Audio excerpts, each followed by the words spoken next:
ഡോക്ടറെ, മറ്റൊരു കാര്യം, മുമ്പ് നമ്മൾ കഴിച്ചിരുന്ന അതേ ആഹാരം തന്നെ കഴിച്ചിട്ട് അന്നത്തേക്കാൾ കൂടുതൽ ഇപ്പോൾ വണ്ണം കൂടി കൂടി വരുന്നതായിട്ട്, വലിയ വെയിറ്റ് ഗെയിൻ ചെയ്യാനായിട്ട് കാണുന്നുണ്ട്. നമ്മൾ പലർക്കും, സുഹൃത്തുക്കൾക്കൊക്കെ ഈ പരാതി ഉണ്ട്. അതെന്താ കാരണം ഡോക്ടർ? ഇപ്പോൾ ചോദിച്ചാൽ വളരെ നല്ലൊരു ചോദ്യമാണ്. അതായത് സാധാരണ ഇത് കേൾക്കുന്നതാണ്. ഞാൻ പണ്ടും ഡോക്ടറെ 3 കഷ്ണം പുട്ടാ കഴിക്കുന്നത്, ഇപ്പോഴും 3 കഷ്ണം പുട്ടാ കഴിക്കുന്നത്, അതേപോലെ 4 ചപ്പാത്തി കഴിച്ചത്, ഇപ്പോൾ 4 ചപ്പാത്തി കഴിച്ചുകൊണ്ടിരിക്കുന്നത്. പക്ഷേ എനിക്ക് എന്താണെന്ന് അറിയില്ല, ഇങ്ങനെ തടി കൂടി വരുന്നു. അതെന്താ കാരണം എന്ന് ചോദിച്ചാൽ, സത്യത്തിൽ 50 വയസ്സ് കഴിഞ്ഞ് സംഭവിക്കുന്നത് ഈ BMR എന്ന റേറ്റ് ഉണ്ട്, ബേസൽ മെറ്റബോളിക് റേറ്റ്. അത് സത്യത്തിൽ നമ്മൾ സാധാരണ റെസ്റ്റ് എടുക്കുന്ന സമയത്ത് നമ്മളുടെ ഒരു കാലറീസ് ഇങ്ങനെ ബേൺ ചെയ്ത് പോകുന്നുണ്ട്.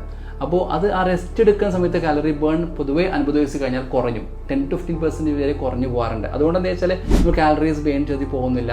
അപ്പോൾ അതിങ്ങനെ അക്യുമുലേറ്റ് ചെയ്ത് കിടക്കും. അതെന്താണെന്ന് വെച്ചാൽ ഫാറ്റായിട്ട് ഡെപ്പോസിറ്റ് ആവും. അതായത് നമ്മുടെ വയറിൻ്റെ, പ്രത്യേകിച്ച് സെൻട്രൽ ഒബേസിറ്റിയാണ്, അതായത് വയറിൻ്റെ ഭാഗത്തേക്ക് ഫാറ്റായിട്ട് ഡെപ്പോസിറ്റ് ആവും. അതുപോലെ നമ്മൾ കഴിച്ചുകൊണ്ടിരിക്കുന്ന അതേ ഭക്ഷണ അളവ് തന്നെ സത്യത്തിൽ 50 വയസ്സ് കഴിഞ്ഞാൽ കുറച്ചൊന്നും കുറയ്ക്കേണ്ടതുണ്ടെന്നുള്ളതാണ് മനസ്സിലാക്കേണ്ടത്. അപ്പോൾ നമ്മുടെ BMR കുറഞ്ഞതോടുകൂടി ആ റേറ്റിനനുസരിച്ച് നമ്മുടെ ഭക്ഷണത്തിൻ്റെ അളവും നമ്മൾ കുറയ്ക്കേണ്ടതുണ്ട്.